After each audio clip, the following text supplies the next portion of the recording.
Warning. The following podcast was recorded by two idiots. It contains vulgar language, vulgar ideas, and poop jokes. If any of this offends you, blow it out your ass.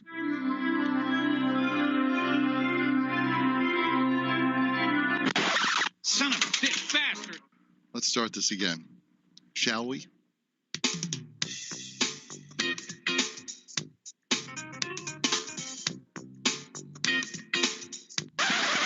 Jesus Christ. You're fucking retarded. Hey, Pickle Licker, want to play the right intro? One more time!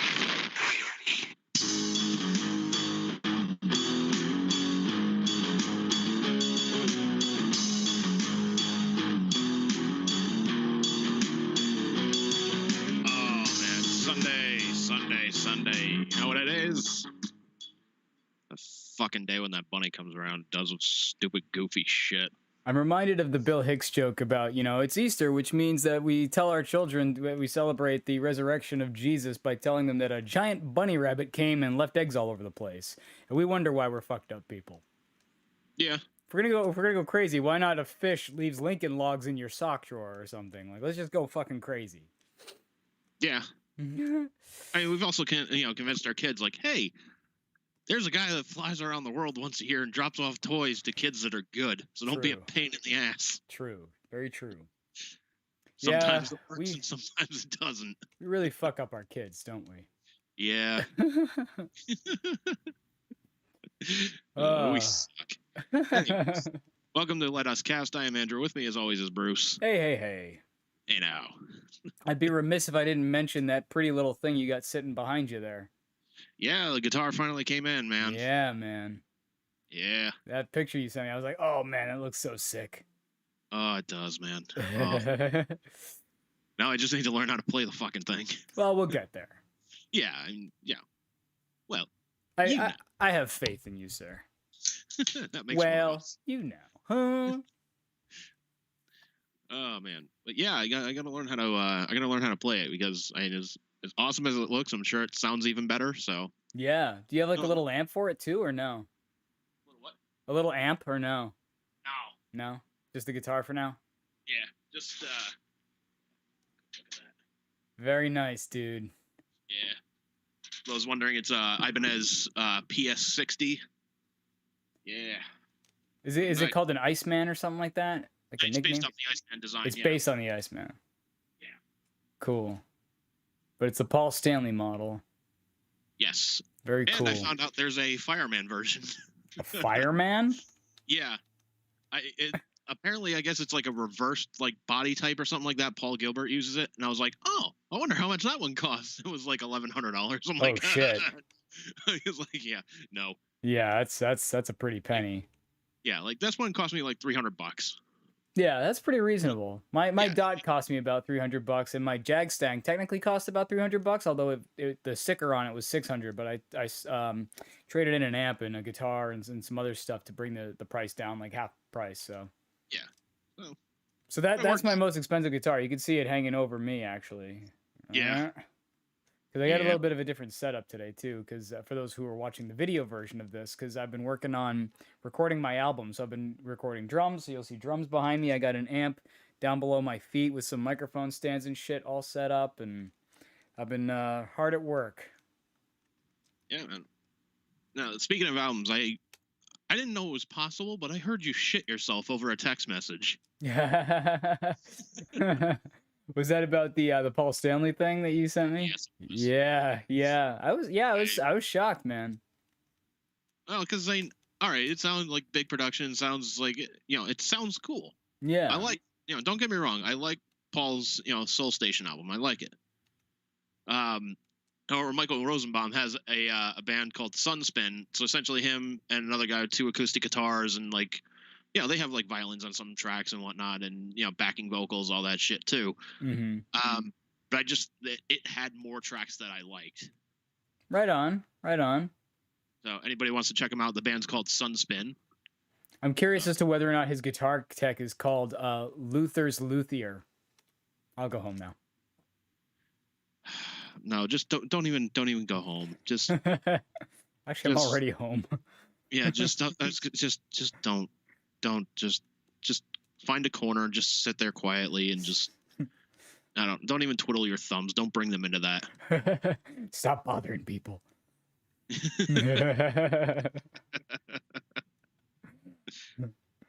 Oh man, I love you for that. People. Exactly. You baby gorilla. Why don't you work a zoo and stop bothering people? Fucking A, man. Fucking A, man. So what about you? What have you been up to apart from buying guitars and listening to albums? Wait, here's the thing. That was the most packages I ever got in one day from fucking Amazon. Well, because you got the guitar, you got the stand. Well, I got the guitar, I got the stand, I got a guitar strap, I got a tuner, and I bought a DVD too. So it, like, not guitar related, but still. Right on. It was delivered on Thursday, so shut up. What kind of tuner did you get? Did you get the kind that clips on, or did you get one you have to plug into? No, I clipped on. Okay, cool. I was gonna say, because if you don't have an instrument cable, you kind of fucked. Yeah, it's a Snark, I think. Oh, cool. Yeah, those are popular as shit. I got one myself kicking around somewhere. Yeah, I figure it costs like between like $10 and $13. I'm like, fuck it, let's go. Yeah, they're pretty cheap, and they actually save guitars' lives. I got a little bit of a story for you. So this chick who I'm friends with on Facebook, who I know through Liz, her name is Maura. She used to play in this band called the Dirty Dotties with one of Liz's friends, Julie. Anyway, Maura plays the guitar amongst other instruments, and she had a Snark tuner on one of her guitars, and she dropped it, and the Snark like busted into a million pieces and got totally fucked up. Guitar's totally fine, and the Snark actually kept working for like a day or so until eventually it too was like, you know what, I'm done, peace, I'm out of here. But dude, it worked for like a day or so, in after being completely dismembered. That's pretty impressive, and it saved the guitar. So hey, way to go, Snark. All right, so it took some punishment. So It did. Right. It did, yeah. I at least need to know that too. So we're good then. Yeah, although I don't anticipate you, drop kicking a fucking tuner or anything like that anytime soon. But I mean, why the hell would I? I don't know. Piece of shit. God damn you! Fucking Snark, dude. You snarky bastard! I ordered the Stark version. You're supposed to tune yourself. Oh shit. Play guitar and give me credit for it. Drop kicking a fucking tuner or anything like that. Oh man. What are you typing? So, I just heard you typing. I'm typing on Facebook, letting people know on Facebook here. I know. And I'm like, yeah, show prep should have done beforehand. I know. Hey, we were kind of pressed, man. Like, I feel like I kind of fucked us, honestly, because I was like, hey, man, I'm going to be a little late because I'm going to do a workout and get a shower or whatever. And you're like, okay. And, it shouldn't have been a big deal, but I was later than I meant to be. And then, of course, you have computer issues. I have computer issues. Like, we totally aren't prepped for this at all. And I feel like it's totally my fault. Well, dude, I have computer issues because my computer is a piece of shit. I mean, that's besides the point, though. Yeah, mine, I don't know what's going on. Like, it would refuse to connect to my Bluetooth headphone. Like, I love how we're just bitching about technology in this podcast, but yeah. But like, what else? my computer wouldn't connect to my headphones, and then when it did, like, it wouldn't let me like change the audio so it would record you. And I wanted to throw this thing out the window in the worst way. But trust hey, me, it's working now. And trust me, there's other things I can bitch about. Like I sat through the entire like Zack Snyder Justice League cut yesterday. You did watch it, the whole thing? The whole damn thing, all 4 hours. Yeah, because when last we talked, you were like, dude, I don't know, that's a long what's it called? Commitment there. Yeah, it's a long commitment, but it's like, even just watching it, like, it didn't need to be 4 hours. Yeah. Didn't add much to the story, I imagine. No, it really didn't. Yeah. And it was almost like Lord of the Rings too, where it was just like the ending of it just kind of kept going a little bit and just going and going. It's like, come on, like, this adds nothing to said story here. Yeah, that is the thing with Lord of the Rings, is it has like 3 to 5 endings or something like that. You're just like, oh my god, what the fuck? Why is it still going? I thought we were done. Get on the boat. Like, shut up. Like one ending is enough. Yeah, really. Oh man. No, like, fuck it, man. Do you have plans on seeing it? On the Snyder Cut? Yeah. No. Okay. So I'll spoil. And it's the Snyder Cut of which movie again? I know we talked about this last episode. Justice League. Justice League. Yeah. Which I haven't seen the regular cut of, so. That's But I don't fine. really have intentions of seeing that either, if I'm totally honest. That's fine. Save yourself 2 hours and just it sucks. It's just. And the Snyder cut doesn't help. So yeah, go ahead and tell me like what did he change or whatever? Like what's the difference? So there's a lot that he's changed. There's more background into like the Flash's character. There's more background into Cyborg's character, which is kind of cool. Martian Manhunter makes an appearance. No, that's cool. Yeah. They took out a good amount of like the quote unquote humor from the Flash, which I wasn't even really there to begin with, so I guess there's no loss there. We need to have a serious comic book movie. This is a serious topic. We can't have any jokes. No, it's like, dude, it's fine to like have jokes and like have jokes, have humor, but like, dude, Jesus Christ, man, like, it's one of those things. Pick a fucking lane. Yeah. If it fucks up the tone and shit like that, then it gets confused and it's like, what are you doing? Like, just pick a tone and stick with it. Yeah. Well, it's like, not to kind of jump around here, but like, like just sitting there, I'm just like, Jesus Christ, man, Zach, little like liberal use of the scissors here, man. Like, just kind of, it's like the character Steppenwolf, who's one of Darkseid's, fucking right-hand man, whatever. Isn't that a band, Steppenwolf? Yes, it is. I didn't know it was a comic book character, too. Yeah. It was a Magic Carpet Ride. Yeah. I like to read it. Don't want to get sued. Yeah. Even Steppenwolf was like, even if we gave you the rights for that was terrible. Just stop. Pretty much. Just no. Anyways. So Steppenwolf is on Earth to find 3 mother boxes to, connect them to bring Darkseid to the Earth and like find the anti-life equation and whatnot. Mm-hmm. It's fucking ridiculous in that sense. But I digress. Every time he finds a fucking mother box, he calls over to one of the, I found another mother box. Like, great, keep fucking going. But like every time he finds, it's the same fucking conversation. It's like, we found one of the mother boxes. Good, where are the other ones?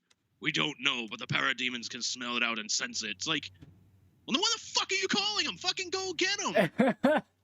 So it's two extra hours of, we found another mother box. Yeah, that's great. Could you keep fucking looking? Yes, okay. Hey, we found another like, Jesus Christ, let me know when you're done, bro.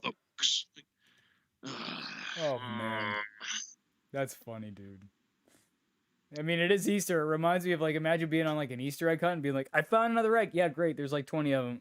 Found another egg. Yeah, great. Yes. There's, like, 20 of them. Found another. Jesus, would you just find the rest of the freaking eggs? Yeah, just find as many eggs as you can and then come back here. Fucking Jesus. One of my students, actually, speaking of Easter egg hunts, not to put us on a huge diversion here, but my student, Casey, her mom, they do this thing called the golden egg, where when they do their search or whatever, if you find the golden egg, you get $5. They do that every year, and I'm like, man, if I was a kid, I'd be like, fucking A. Like, when I remember getting, like, we'd have a quarter, maybe 50 cents, maybe $1. But, man, if we had that golden egg, man, I could have had some more Star Wars and WWE figures and shit. Yeah. That's pretty awesome. Yeah, man. I remember, like, the town I used to live in Clifton, New Jersey. Like, every year they would have, like, an Easter egg hunt at, like, one of, like, the local parks or something like that. Mm-hmm. And it was one of those things where, like, if you found an egg, like, the egg itself was empty or it would have, like, a Hershey's Kiss in it or something like that. Mm. But you would bring the egg to a table, and then they would give you a prize for finding it. That's cool. That's cool. Yeah. Like, I don't remember what the fucking prize was or whatnot. It might have been, like, a little, like, Nerf football or something like that, or who knows, but... But yeah, it was kind of cool, and I was like, all right, that's cool.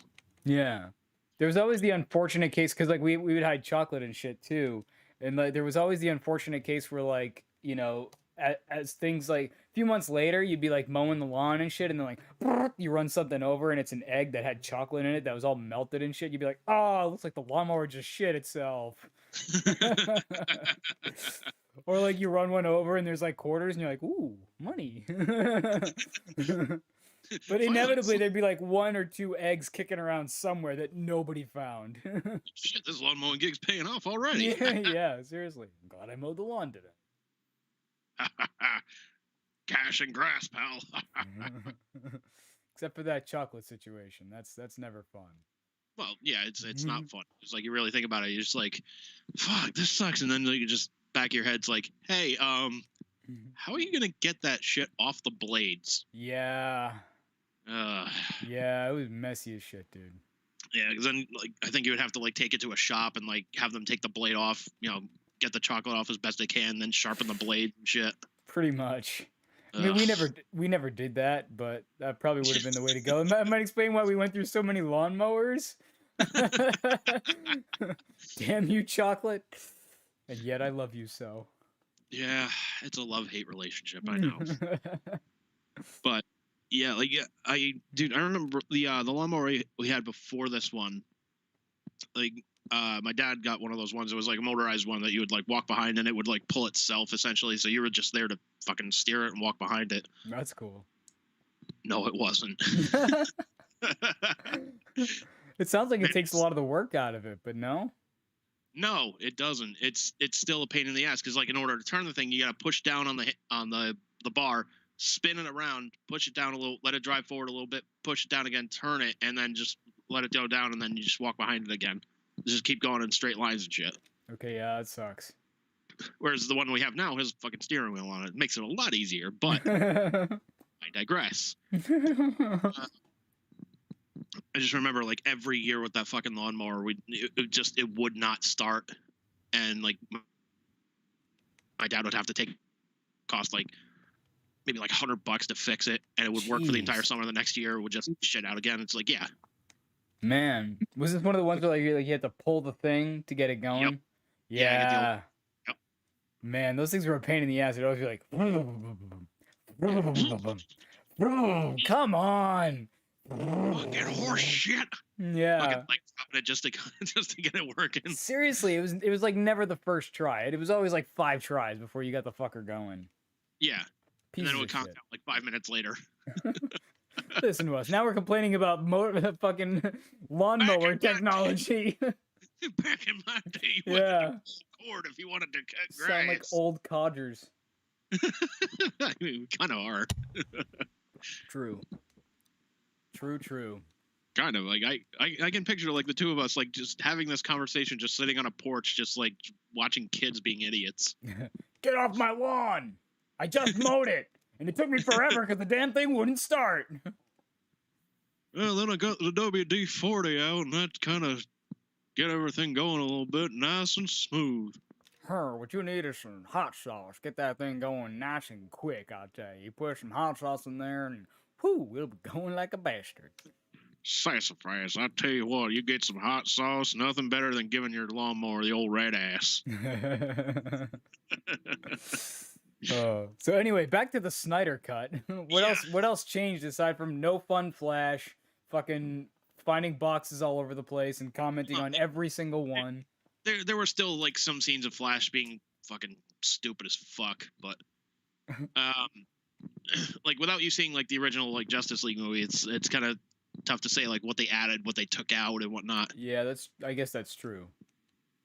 Like there's still some fucking cool scenes. You know, the end fight of the Justice League versus Steppenwolf, still cool. I like it. Mm-hmm. Superman essentially taking out the Justice League when he's resurrected, still fucking cool. Mm-hmm. But it also proves why he doesn't really need the fucking Justice League because he took them all out. It's like, yeah. Okay.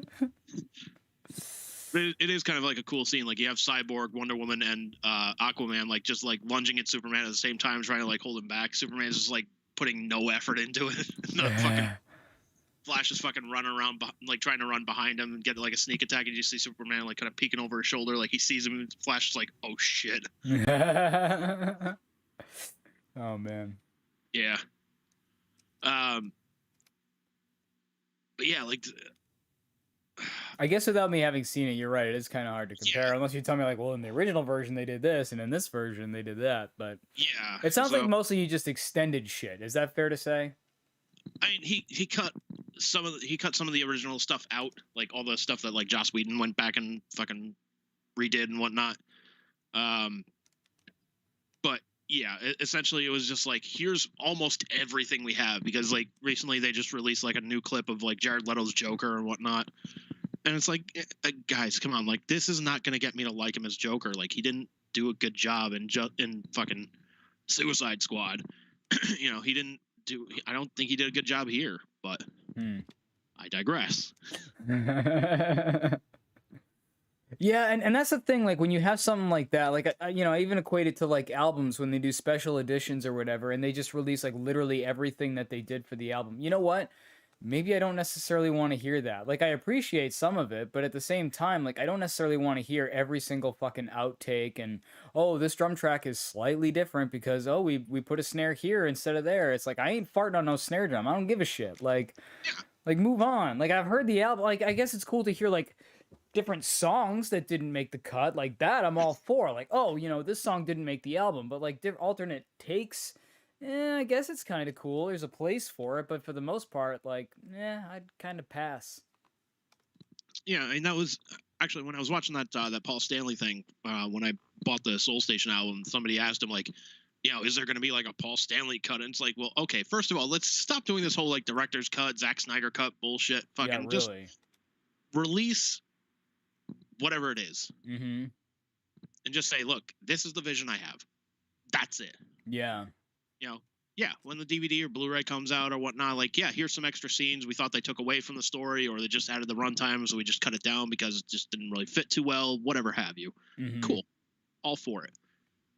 Paul was just like, no, like, we recorded 14 songs. These were the songs. We don't have, like, other demos kicking around or anything like that. This is it. And are all 14 songs on the album that they recorded, or did they leave some off? Cool. No, there's like no other like demos or anything like that. He's like, you're not going to see, like a special edition coming out or anything like that. I'm like, fucking great. But they also didn't like record 14 songs and only release 12. Like, right. Okay. Cool. Yeah, see, I like that. I stand behind that. Like, I'll admit, like, in my situation, because I mentioned that I'm recording an album, and I have, I think, like, 14 songs that I recorded. I'm not counting because I redid our intro theme to get it a little more up to date, a little better sounding, a little better quality audio. So I'm not counting that because that's not going to be on the album. But that aside, I think I've got like 14 songs, and of those, there's one, maybe two that might not make the cut. But for the most part, the songs that I'm recording, I'm planning on releasing on the album, and I'm not going to have any extra like, oh, here's a demo of this and a demo. No, it's going to be like I've had these songs pretty much planned to record from the outset, and I'm planning probably to release them all unless they don't turn out good. There's like like I said, one or two songs that, depending on how they turn out, how everything shakes out, I might be like, I'm going to hold on to that for now. But for the most part, I'm planning on releasing it all because I don't see a good reason not to. Yeah. I mean, it's always one of those things too. Like, if you don't like the way a song goes, like comes out on the album and whatnot, and you're just like, all right, I'm going to take this one off. You can always go back to it and release it on the next one or the one after that or something like that. And then there's Nirvana's Sappy. Do you know that story? I know the song. Okay, well, that song, they recorded several times throughout their career, and they never got it to the point where they liked it. So I think pretty much every album that they sat down to record, they tried to record Sappy, and they were like, nope, and then it just never came out. The only time it appeared, I think, was came out as verse, chorus, verse on that No Alternative thing. That's like a hidden track or whatever. So that's the one time it came out. So that's like, I guess, the definitive version, but I don't know, dude. I think I may have it as like a cassette single. Oh, like, really? Back in our day, like, they would release, a single on cassette or CD or whatnot. And I remember I was at my uncle's house in New Jersey. One of the neighbors was having a yard sale, and like they were selling like cassette singles. I saw one for Nirvana. I was like, fuck yeah, I'm taking it. Nice. So bought it, and I think it appeared on there. I think it appeared as like the B-side on one of the tracks. I can't remember what the track itself was. And like I know it's in a closet somewhere, but like, Jesus Christ, man. You should see if you can find that. I'd be curious to see that. But yeah, I remember the days of singles, as I used to call them. Singles. Yeah. How could dare you? How could dare? I'll show myself out. Dude, I remember getting like the MC Hammer fucking singles and shit. Or dude, yeah. Paula Abdul. Oh man. Fucking Vanilla Ice. Yeah, seriously. Ice. Well, Dude. no. It's fucking Ninja Rap. Yeah. Yeah, well, Ninja Rap. Yeah, I guess I probably had that one. Not Ice Yeah. Ice Baby though, if I remember right. No, but all right. Here's a test for you. Do you remember the MC Hammer cartoon? No. I didn't even know there was one. There was, man. It lasted 1 year, but it was so fucking terrible. I can only imagine. I mean, did his pants get their own cameo? Like, what was it about even? I don't even really remember. It's one of those things, like, I don't really remember what it was about, but I just remember that it existed. You blocked it out of your memory on purpose because you're like, oh man, the scars. Yeah, like this is terrible. There's a whole new level of terrible. Like, whoever approved this shit, fucking, they're probably never working again. Could you imagine a Snyder cut of the MC Hammer cartoon? 4-hour Oh, yeah, episode? Just MC Hammer just sitting on a bridge and just like peering out over the city. It's all dark and fucking gloomy. It's like, what did we do here? MC Hammer at home trying to decide which pair of pants to wear for Yeah, 3 hours. Dude, his fucking shoes talked. His shoes talked. His shoes talked. Oh God. Yeah, apparently he had like magic shoes, and it's like, hey, come on, man. Oh my God. I'm gonna have to look around for this and find the fucking Hammer show. Oh, what was it? Was it called the MC Hammer cartoon, or was it called like the Hammer Show or something? I think it was called like Hammer Time or something. I was gonna say Hammer Time would be a good name. Stop. Hammer Time. Boom boom boom boom. Boom boom boom boom. Don't you do that again. Okay. I mean, I really shouldn't because I'm not wearing Hammer pants myself. I used to wear Hammer pants, and actually, remember the story I told you where I said I ripped my pants on the chain link fence jumping it for school one day? Yes. I used to wear Hammer pants to school like every fucking day, and that was a pair of pants that got ripped. So thank God for that chain link fence for ripping those pants. The chain link fence is just like, I'm gonna do this boy a favor. Yeah, I'm gonna take this out of its misery, man.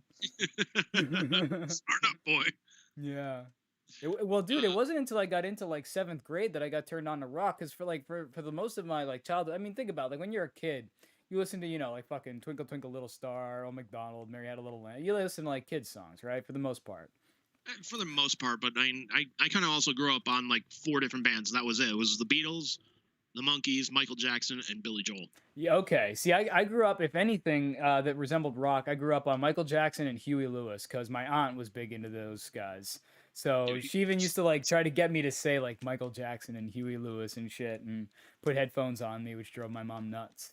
But but like for the most part, like I would listen to what my friends listened to, and my best friend basically was my next door neighbor Jason, and he listened to a lot of rap. He listened to Paula Abdul, so I kind of got into Paula Abdul and rap, and so for a while, like in the '90s, I was into that shit. And then once I got into 7th grade, funny enough, Terry and Pat, who would end up forming a band with me later on, they got me into Nirvana. So Nirvana was my first foray into real like rock.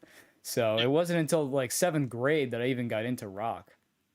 All right, so I did a little digging around here on this Hammerman cartoon. Oh God! Oh no!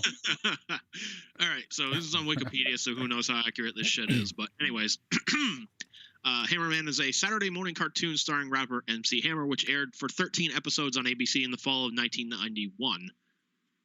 Let's see, synopsis. Here we go. So youth center worker Stanley Burrell, Hammer's real name, owns a pair of magical dancing shoes which are alive and can speak, which when Warren calls Burrell to transform into the superhero Hammerman, he frequently gets advice from his Gramps, who was a former owner of the shoes and was known as Soul Man.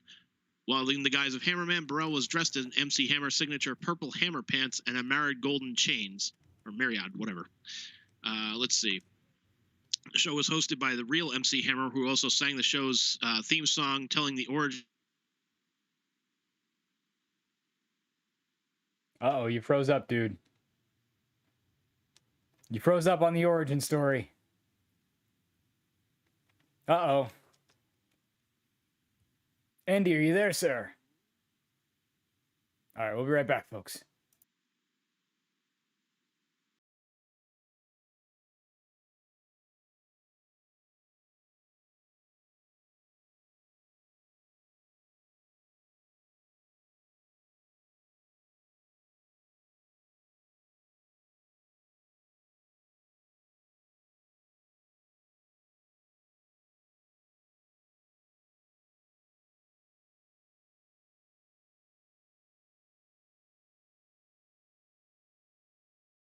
Jesus Christ, though.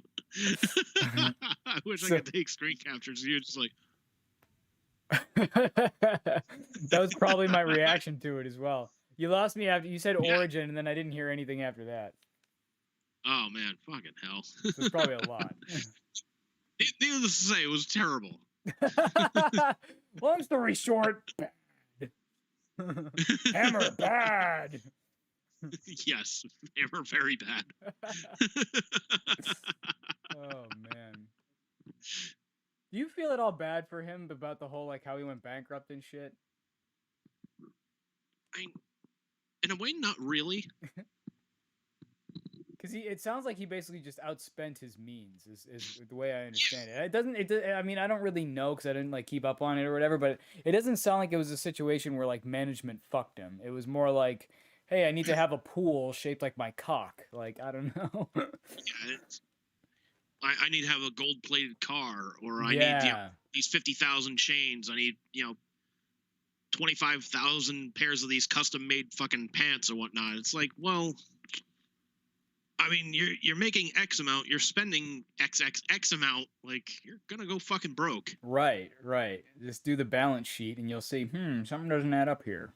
Yeah, like something is kind of askew here. And not for nothing, like none of that shit helped you rap or make music any better without it. Like those hammer pants were not doing the trick. That's all I'm No. saying. No, I mean, not only that. Like, you want to look at it this way. Look at Kiss, for example. Like, yeah, they made a lot of money in their careers, but they also fucking saved it. They didn't outspend their fucking means or anything like that. They invested money. They put money back into their shows. They put money into like other things to help them. He didn't do that. Like, I understand you want to have a nice house. Sure, I got you. You want a nice car. All right, I kind of got you. You don't really need a $500,000 custom Lexus or anything like that. Right. Like there is nothing wrong with having like a fucking like $15,000 Toyota. Nothing wrong with it. Right. It get you from point A to point B. You're fucking good.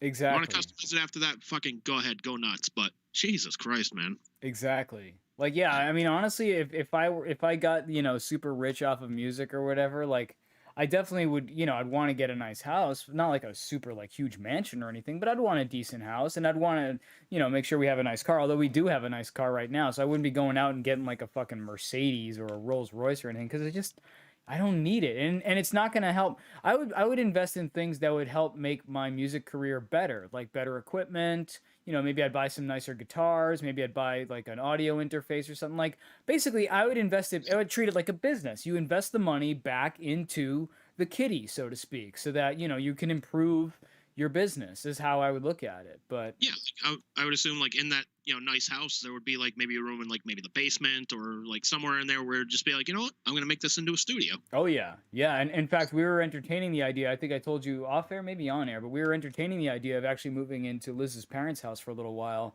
That actually ended up not working out. It's gonna fall through for various reasons, but.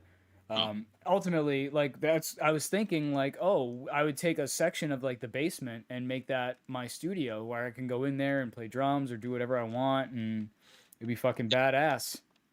It would be, but and I mean, it's all using my existing equipment and shit, but I'm, like I said, if I got like super rich or whatever, I wouldn't be going out and buying cars and houses and things like that. I'd be buying better equipment, microphones, guitars, audio stuff. Like that's what I'd be going and spending my money on, honestly.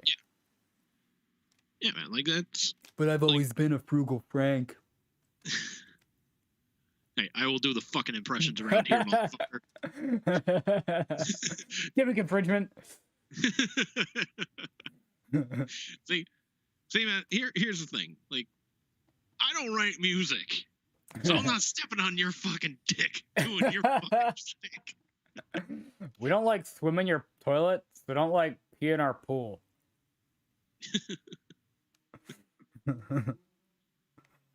Moving on, because clearly you haven't learned. This is a guy who doesn't get it. Is that Madden? Yeah. Nice. I love Kelly Indo. Not to digress here, but I love Kelly Indo's impression of Madden, just because the way he explains it, like Madden just explains shit and gets lost, and Oh my Yeah, god, I just takes love like it. 3 right turns and just forgets where he goes. And, that's how you win a football game. It's like, yeah, sure, I guess it is. Yeah. Oh man, He was a cool guy when I met him. you met Madden? Not Madden, no. Oh, Caliendo. God, no. Do you No, not Kelly. give a shit about? You said God no. Do you mean you don't give a shit about Madden? No, I don't. Like, I don't. Here's the thing, man. Like, I don't get the attraction with like Madden. Like, yeah, he won a Super Bowl with the Raiders. That was it. I think he was a coach for maybe like 5 years, something like that. But then everybody's just going nuts for him because like his play-by-play and the Madden video game franchise is like, okay, what is the big attraction with fucking Madden? Like, I don't get it. Somebody fucking explain it to me. I think it is honestly largely to do with the game franchise. And I'll be honest, I've never played really any Madden game ever because I'm not really big into football. But like from what I understand, the Madden games are like where it's at when it comes to football games. Not really. So You disagree? Recently it's just become a lot of like microtransactions and like they've just basically like reskin everything from like the previous year and just import it into the next version, take away some, add like one maybe new thing. Sounds like WWE. Yeah, pretty much. But I mean, in the '90s, Madden was hot shit. Like that was like the game to have when it came to football games. Yeah. So maybe he just they got lazy, but yeah. But I mean, here's also the thing. Like, I don't think Madden has a fucking thing to do with those games. Probably not. Except for his voice, like that might be where it ends. No, I mean, I don't even think he does like voice work for it anymore. Like, yeah, back in the day, like, okay, yeah, he would do like voice work for it. Sure, cool, but like, it's essentially he's just like slapping his name on a product and that's it. Like they're paying like he's essentially like a Donald Trump in fucking football video games. Just he has nothing to do with it, but we're gonna slap his name on it because fuck it could make money. And he's gonna get the money and the credit for it. Yeah, like they got to pay him for using his name, right? Yeah, like, yeah, absolutely they do. Like I don't think they've used his likeness in I don't know how long. That's crazy.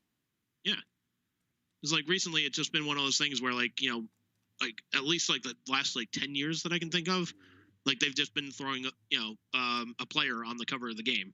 Which really is what they should do because it's really not about Madden. It's about the players and the game. Like Madden's just a commentator now, like, and has been. Not even now. He doesn't commentate anymore.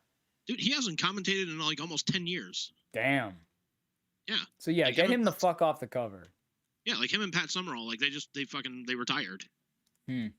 Just fuck it. They're like, well, we don't need to work. We got these video game franchises. Goddamn video games, pal. Yeah, WWE like really pissed me off with their shit too because like it seems like every game they release is sort of like what you said about Madden where they like reskin stuff, maybe add a couple new characters to the roster, but they didn't really change the games all that much. It was basically the same shit with a new paint job and it's like, who gives a shit? And like every year it's pretty much like, oh, this is our biggest roster ever. It's like, well, yeah, because you guys keep adding more and more people, and you're not like establishing the people that you have right now. Maybe like a few of them that you like hold up on the pedestal, like Charlotte Flair, Roman Reigns. Other than that, like it's like, well, what are we doing next week? Well, I don't know. We got these 2 new guys. All right, let's push them. Let's see what they can do. They didn't work out. Okay, let's get them out. Let's get somebody else in here. How are you feeling about AEW? Because I don't really watch wrestling nowadays, but one thing that I heard from Good Mike Work, the guy who I sometimes watch on YouTube, he's saying basically like AEW is very faction heavy, but the thing he likes about it is that it gives people the opportunity to get over that might not otherwise. And I see his point. Like if you think about Attitude Era in WWF, they were fucking faction crazy. But that's how you got people like The Rock and Road Dogg, because where did they start out? In factions like DX and, Nation of Domination. So it makes sense. And the other thing he pointed out about AEW is that unlike WWE, everybody in AEW has a story. Now, it might not be a good story, but then again, once again, look back at the Attitude Era and we had fucking Mae Young giving birth to a hand, for examples, or Val Venus getting his dick chopped off. So like, again, stupid, but at least everybody had a story. Yeah. I don't, because I haven't watched AEW in I don't know how long. It's kind of weird, like with my TV and like the cable package we have, in the sense of like I can't watch it live, but I can watch it on demand. That's this is weird. one of those things, like yeah, because if I put on TNT, it's like, oh hey, you need to subscribe to this channel, herper. But if I go put it on demand, it's like, okay, here you go. Like that is so fucked up. That now, is fucked up. what about WWE? Like, do you still have the WWE network? Or, well, I mean, now it's going to Peacock. Do you have Peacock? I never had the network. Oh, you didn't? I thought you did at one point. No, never did. Oh, shit. Are you going to get Peacock or no? Probably not. Yeah, I wouldn't. I've heard a lot of shit about it, like a lot of problems with it. I mean, there's problems. They're, censoring content on it too. It's like, yeah. Even Brian Pillman's kid was just like, my dad's promos are never going to air on Peacock. There's a couple laughing emojis, a couple crying emojis. It's like, I get it. Yeah. And yet at the same time, I've heard that they've accidentally let slip Chris Benoit's name in a few descriptions and shit like that. So it's like they're editing, but they're not being super careful about it. So it's like, guys. Yeah. What the fuck? Yeah. I don't know. I would really love for like somebody to release like a WWE network, but not edited. Like leave Benoit in, leave all the shit that you like, just leave everything as it was, like the way it aired on pay-per-view or the way it aired on TV back. Like just let it. Like why are people so fucking butthurt about it? Like I get it. Like Chris Benoit did terrible shit, and like no, we don't want to support him or anything like that, but can I please go back and watch, like, for example, the match that he had with Brett as a tribute to Owen? Because that was a good fucking match, and it was a tribute to Owen, and I'd really just like to watch that match. Fuck Chris Benoit, but I love Brett, so I kind of want to watch that match, Here's the thing. I have that match on DVD, so if you want, next time we hang out, we'll watch it. Oh, true. I've watched it. I just mean, like, it would give me incentive to subscribe to Peacock or to WWE Network if it was available, but it's not. And that's not the only match either that features Benoit that I'm like, oh, it'd be nice to watch. Like, think about Benoit in WCW. Benoit did some of his best stuff in WCW, and yet you're never gonna fucking see it. Let's see his WrestleMania match against Michaels and Triple H. Yeah, it's a good match. Yeah, probably one of his best ones was him and Chris Jericho versus Triple H and Austin for the tag titles. I don't know if I even saw that one. That was on Raw. Like, it was just like, man, this has got pay-per-view written all fucking over, but that's the one where Triple H like blew out his knee and shit. He pulled a Kevin Nash, tore his quad. No. Just by moving at like 3 inches on the ring ropes, like, oh, my quad. Dude, you were thinking. Yeah, it happens. Yeah. Yeah. You should see what happens when I fart. Shit, there goes my other quad. What are you, Vince McMahon? Jesus. But no, man, like in a way, I can kind of see like the other argument of it, though, in the sense of like, if they do put it back on there and they're just like, hey, we have the Chris Benoit matches, it's like, well, okay, they're making money off of his name now. Yes and no. That could be, I'm saying, like, I'm just saying, dude, I'm saying here. I mean, at the same time, they have fucking Snuka up there, and Snuka was a murderer. Like, they're making money off that motherfucker. Yeah. That's not much better, No.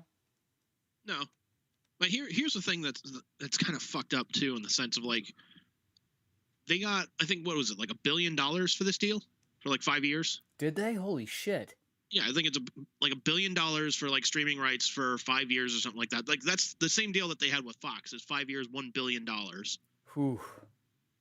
Now think about this, man. Like, none of those wrestlers, like, even though like WWE promotes like the network and like, hey, we're on Peacock, you can watch any match you want, pay-per-views and whatnot. Like, they don't get any fucking royalties at all. And no health insurance. Yeah, no health insurance. Like that was kind of the thing. Like Jericho was talking about the difference of AEW and WWE in the sense that like. He's like, look, with AEW, he's like, Tony Khan treats us like we're on a team. There's like, there's a bus, there's a team hotel, like our airfare is taken care of. He's like, he treats us essentially like we're a traveling like sports team in that sense. That's cool. I'm like, all right, that's pretty badass. Whereas like WWE, it's like, well, no, you have to pay for your own hotel. We pay for your flight, we book your flight, blah blah blah. But you got to pay for your own hotel. You got to pay for your own travel arrangements as far as like renting a car. Food, unless you eat something at catering, like you're on your own there. It's like, come on, man. Like these guys, they're employees. Yeah, and they're busting their ass night in and night out. They probably work harder than, they say that a lot in their promos and shit, but it's actually true that they probably work harder than the average athlete, because the average athlete doesn't work, 300 something days in a year. And No, like- and at that level of physicality, like, you got to give it up for pro wrestlers, dude. I mean, people might look at it and go like, "Oh, that's such bullshit. Like, it's just, a male soap opera." And yeah, you know what? You're kind of right. It is. But you know what? You got to give credit to the athleticism and the, the physical ability that's needed to pull that kind of shit off. Like, it's not just something some average Joe can do, despite what backyard wrestling will tell you. Yeah. But I mean, it's also in the sense of, like, you look at, like, baseball or hockey or football, like, there's an off season Yeah. for teams to get better. Like football, there's a bye week for teams to, like, take a week off to get some rest. Yeah. And don't like baseball players and shit, I'm sure they get health insurance, don't they? Oh yeah. They'd almost have to, because I mean, you throw a pitch too hard and you need Tommy John surgery or some shit, like how could they not have insurance? Like, But it's not only that too, but, like, you think about it, like, you take a player that's like, hey, he's got like a 6-year contract worth, $60 million. Like, a team's essentially invested $10 million a year into this player, not including like bonuses or signing bonuses or performance bonuses, anything like that. mm-hmm. But they've invested at least $10 million in this guy. I don't know if any of that money is guaranteed, but they're just like, well, fuck, we need to make sure we have some kind of coverage for this guy. Yeah, seriously. Not only that, but, like, think about this too. There have been pitchers where, like, they would have something going on with their hand. Like, hey, they've got like a blister on their throwing hand, so they're not going to be pitching. Like, so what? Mm-hmm. Like, you look at, like, pro wrestling, like, yeah, Steve Austin got paralyzed in a match. He, it was a kind of a shitty finish to the match, but he still fucking finished it. Yeah. Fuck, The Rock against John Cena at the second WrestleMania match, like, he tore, like, some of the muscle lining in his stomach area, like, to the point where some of his intestines were kind of poking out. Oh, He finished the fucking match. Jesus. Who did that happen to? Was it Rock or Cena? It was Rock. Oh, Jesus. Yeah. That is crazy. But I mean, at the same time, you do have like hockey players who finish the period with a broken leg. Like, Yeah. I think it depends on the sport, because like there's different levels of toughness. Like, I feel like hockey is like right under pro wrestling. Like, pro wrestlers will fight through anything. Hockey, just about anything. And then from there you can kind of lump in like basketball and football and baseball. Dude, there was a player for the Dallas Stars. Like, dude went into cardiac arrest on the bench. Like, he skated, like, got off his shift, went on the bench, and just, was kind of sitting there for a minute. Then he just kind of slumped over. They were able to bring him back, and, like, on the stretcher, he's just like, so when am I going back on the ice? They're like, dude, you're going to the fucking hospital. Jesus. It's like, I mean, it's commendable. Fucking badass that is. It's but crazy. But it tells me, like, all right, well, I mean, this is somebody that needs to learn to put their health first too. It's like, well, okay, shit. Like, wake up, like, hey, when am I going back on the ice? Like, dude, you went into cardiac arrest. You're going to the hospital. Like, oh shit, okay. Yeah, seriously. Yeah, man. I feel like there's no breed quite like wrestlers and hockey players. Like, those guys will just go through anything. There's got to be a level of insanity there too. There has to be, yeah.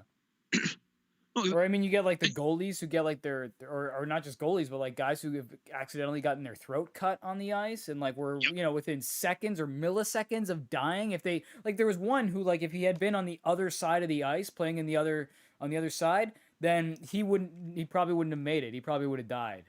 Which, like, holy shit, you got to be kidding me. That's insane. Yeah. But like they put up with it. I mean, obviously they didn't go back on the ice, like, because how could you? But like, he's out there, and like, fucking Christ, dude, that's nuts. And not only that too, but like, you think about it, like, a pro team, like a pro hockey team and whatnot, like, they have a full on like medical staff, like, right there. Like, they have medical rooms inside of the arena. It's just in case, like, hey, somebody got hurt, or hey, like, somebody needs to like go get their knee taped up again or something like that.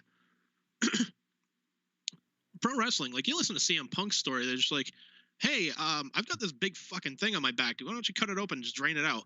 No, here's a Z-Pack. Yeah. It's like, fuck. Yeah, it's so fucked up. I don't know. I mean, wrestling's been like that for such a long time, but like, what is it gonna take for shit to turn around? Because as far as I know, even AEW is the same way. They're kind of the same, like no health insurance, none of that shit, like kind of fuck you. So it's great that they're treated more like a team and their travel and all that's covered. But what would be really nice is if they got some health coverage. Well, it's not only that too, but like if they would just consider their wrestlers employees, and Yeah. like take taxes out of their payments. Yeah. So that way they're just like, hey, look, I can just file the taxes. We're good. I don't have to do anything else. Instead, it's like, well, no, you got to pay quarterly taxes or you got to pay yearly taxes or whatnot. You can file them. You guys got to do that on your own because you're independent contractors. It's like, well, no, not really. Yeah. And that's the thing is they're called independent contractors, but then, you know, they have to fight tooth and nail if they want to go fight for the competition. And I don't know if that's true for AEW wrestlers, but if a WWE guy wants to leave for AEW, it's sort of like, good luck, you know? Yeah. It's ridiculous.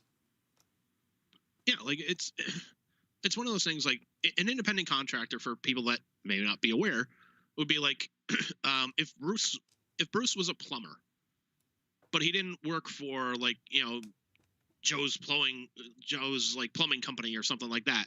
He was just working by himself. Like he sets his own hours, he, you know, works wherever he wants, works whatever clientele he wants. That's an independent contractor. Mm-hmm. I'm under no obligation to any particular company. Yeah. Now here's the deal. Like if you sign an exclusive contract, like, hey, like Bruce is now a pro athlete and he signs a fucking contract with the Boston Red Sox. Like he is under contract with the Boston Red Sox. He is an employee of the Boston Red Sox. Mm-hmm. He is not an independent contracted baseball player. Right. You know, because he can't be like, oh, I'm going to play for Boston this week, and then, you know, I'm going to, you know, figure I'll fly out to Pittsburgh and see what's over there and whatnot. It's like, well, no, you can't really do that. Could you imagine if we had that? Oh, God, dude, no. It would be interesting as shit, but it would also be a shit show. Oh, dude, it would be a total shit show. People would just be leaving whenever the hell they want. Like mid-game. That'd be hilarious. Like, fuck your shit, I'm signing with San Diego. Yeah, seriously. Although I will say, it seems like things are kind of loosening up a little bit, at least when it comes to wrestling, because I don't know if you heard, but Jericho is actually going to be on Stone Cold's podcast. I heard about that. And I guess like it was kind of funny. The story that I heard, which was second or third hand, is that Stone Cold basically texted, he was like, he did a show with The Undertaker, and then Jericho sent him a little text that was like, hey man, great show, it was really awesome. And he's like, oh thanks, his sex packs or whatever. And they started talking, and they were like, hey, it would be really cool if you could get on the show. And so Austin's like, hey, could I? He sends a text over to Vince. He's like, hey, could I get Jericho to come on the show? And Vince is like, yeah, absolutely. And he's like, but I've worked with Vince before, and I wanted to make sure. So I sent him another text. Hey, Vince, are you really sure I can bring Jericho on the show? And he's like, yeah, absolutely, or a thumbs up or whatever. So he gave it the green light, which I don't think Vince of like 10, 20 years ago would ever do, honestly. Probably not. Like if you had like back then, if there were podcasts, let's say in the 90s, and you were like, hey, Vince, we're going to get, you know, fucking, I don't know, Eddie Guerrero, who at the time was in WCW. He's going to come on and do a podcast with, you know, fucking Hulk Hogan. They would have been like, no way. Yeah, not even like a podcast. Like even if it was like a sponsored like WWE like radio show. Yeah, Vince would have been like, wait, pal, we're hell no. Yeah, we don't acknowledge that WCW is even a thing. So no. Because I remember they had the belt when like Ric Flair came over and he had the real World's Championship, and they had to blur it out, and they didn't mention like, I don't know where he got that belt, but it's definitely not a sanctioned title. It's like, come on, just say it's the WCW title. Just like, God's sake, come on. It's not like we don't know. That's the thing, is you treat the fans like they're idiots when you do shit like that. I mean, it's not only that, but it's like majority of your fans, like they were watching WCW and WWE. Right. Like I was mostly a WWE kid when I was growing up, but Me like too. you know, I went to a fucking WCW Monday Nitro taping one time. That's cool. Not really. I don't really remember much of it. Like, no, it kind of sucked if I remember. Well, I don't remember it, so it tells you kind of sucked. Yeah, it was WCW, so I don't really remember it, but they had their shining moments. I mean, their cruiserweight stuff was probably the best that they did. Although I really like their War Games stuff. You know, Sting and Flair is a classic, but for the most part, yeah, I kind of agree. And the Steiners, when they were in WCW, They're incredible. Or the Road Warriors. Not that version of the Steiners. He's fat. I love how just every once in a while you'll send me something related to that. It'd be like some random video, and then at the end, Scott Steiner just pops up. He's fat. Yeah, it's like it was Winnie the Pooh getting stuck in Rabbit's house again. It's like cut to Scott Steiner. He's fat. Yeah. Oh God, it's awesome. Pops me every time. Oh, I fucking love it.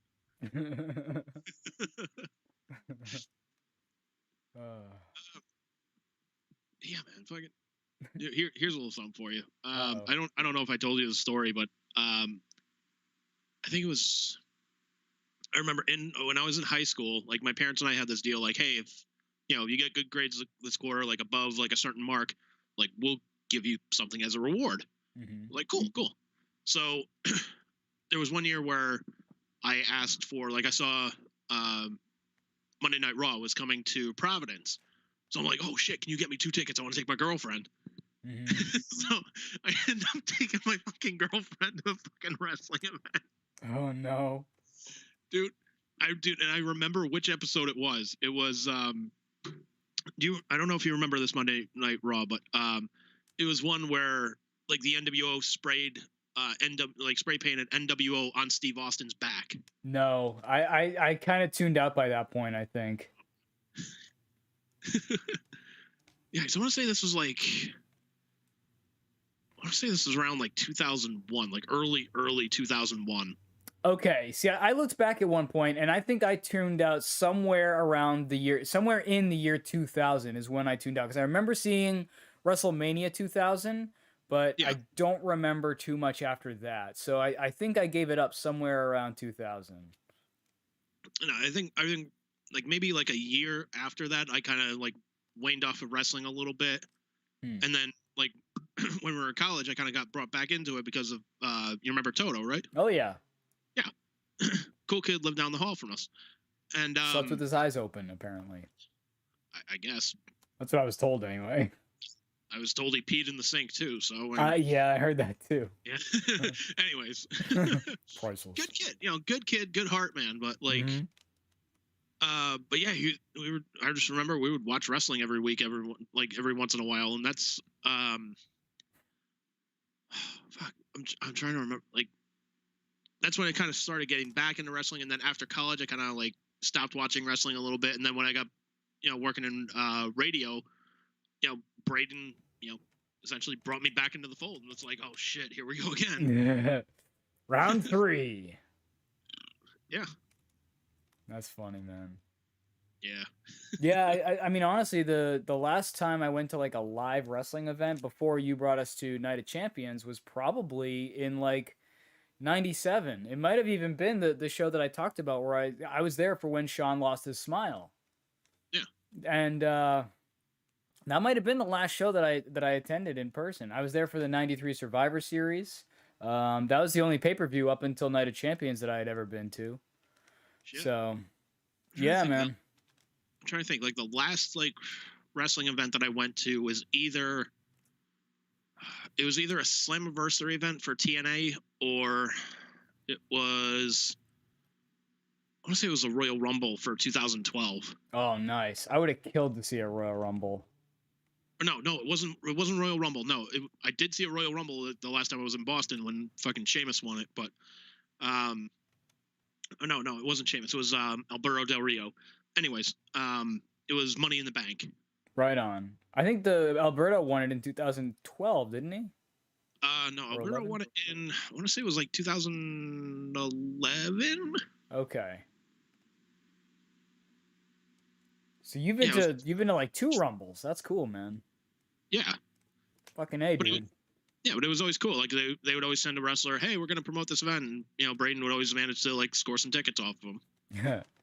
I actually know someone who was there for the 92 Rumble. Because he lives in New York, so he got to see like a bunch of shit. Like oddly enough, dude, like me and my boss, we were talking pro wrestling like the other day, and like after I came back from my break, I was just like, dude, I gotta curse you out for a minute. He's like, why? What did I do? I was like, so you and I were talking wrestling for a minute, right? He goes, yeah, it was a pretty hot minute. He goes, what happened? And I was like, I just spent my entire break watching the 1997 Royal Rumble match. That's a good one. That was a good one. Austin with his checking his watch and shit. Yep. Yeah, that's a classic. Throw somebody out, just starts doing push-ups in the ring and shit. Yeah. Fucking just like ultimate screen capture though is like Brett's music hits and he's like, Yeah, he looks like John Cleese from Monty Python or some shit. yeah. Yeah. That was a good Royal Rumble. The '98 Royal Rumble was really good too. It's like even though you knew Austin was going over, it was still damn good. I don't know if I remember the '98 Rumble, honestly. '98 Rumble. I remember Austin's entrance. Like they had spent like weeks of him just running around like giving people a stunner. Like he gave Jeff Jarrett a stunner and like just started strutting around the fucking ring, mocking him and shit.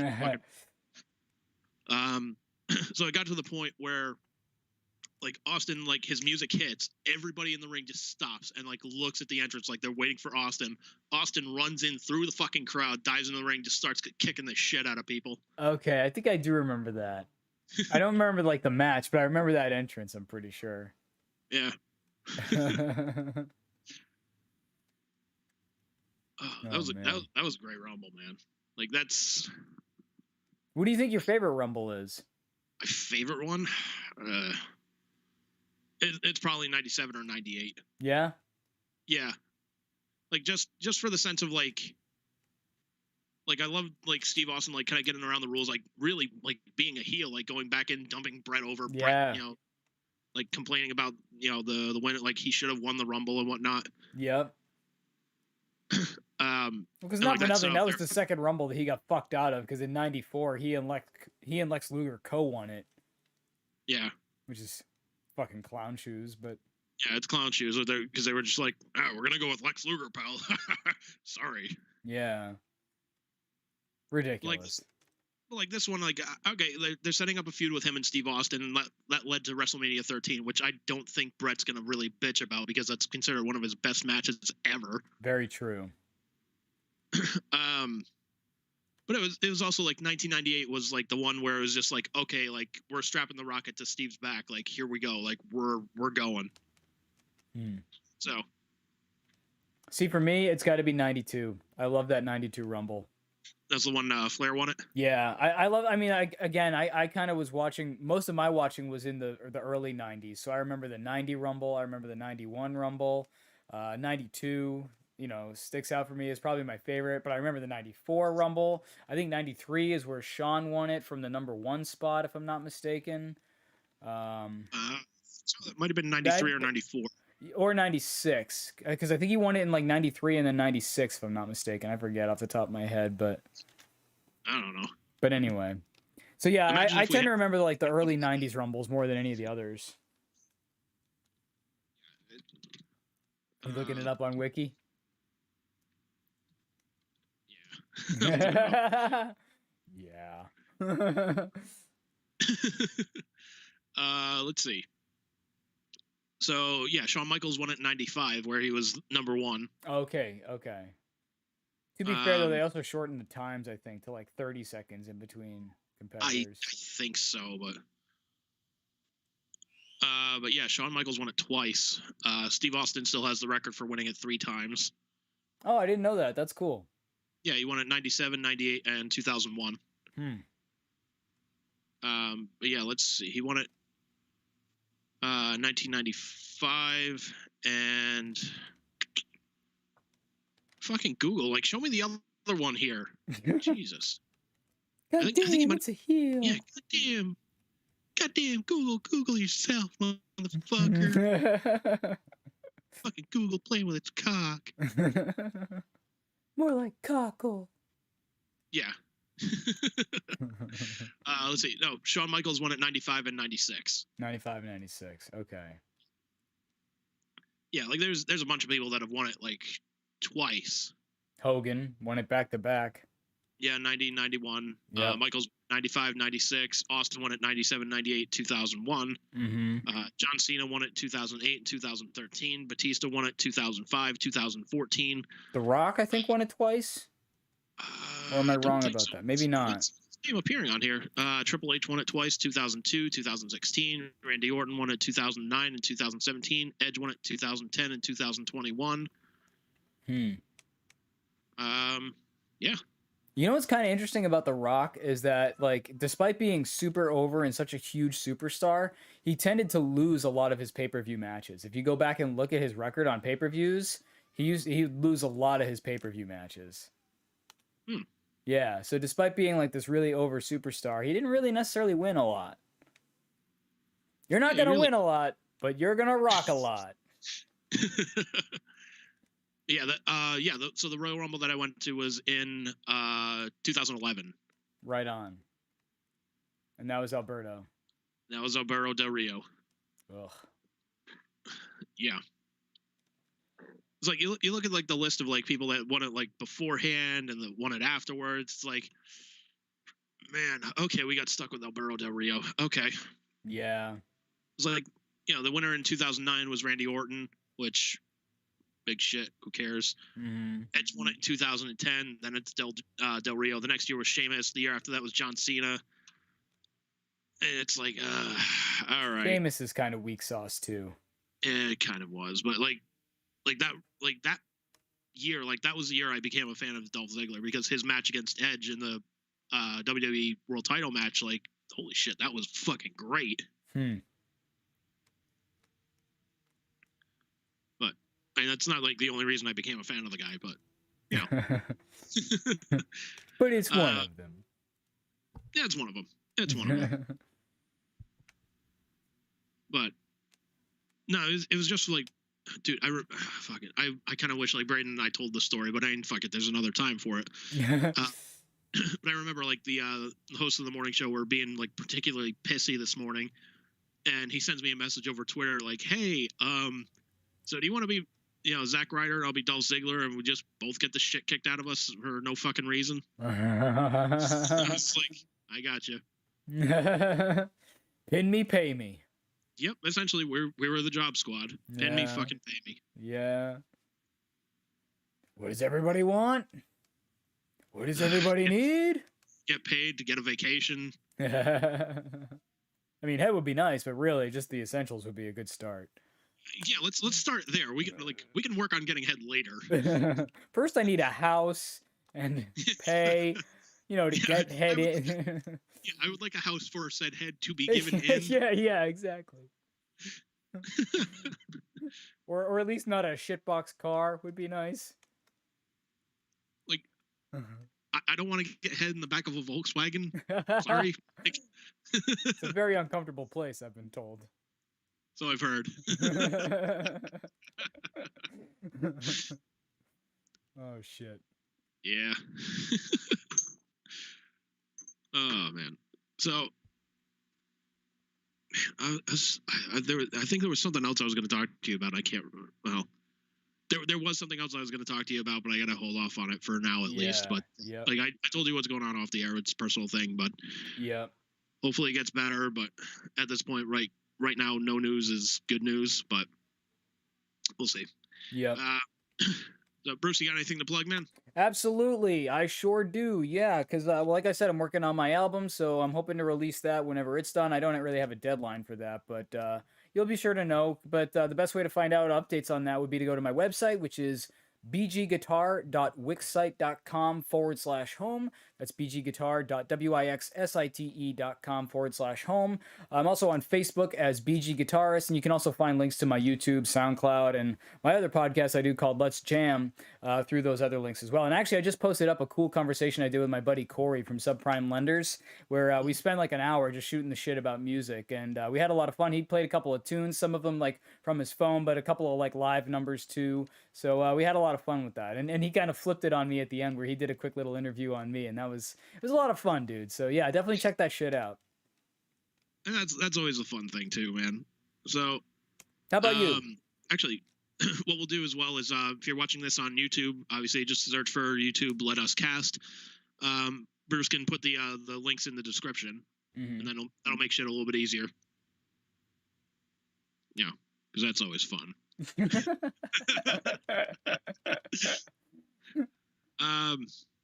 All right, yeah, so don't forget, you can check out past episodes of Let Us Cast on Spreaker.com. You can also check out the videos on YouTube. And, yeah, I guess that's pretty much it for right now. Zack Snyder sucks. So have a good day, everybody. And we're recording this, what is it? Oh, fucking Happy Easter, too. Happy Easter, yeah, man. Damn, fucking bunny running around leaving shit everywhere. Fuck that, motherfucker.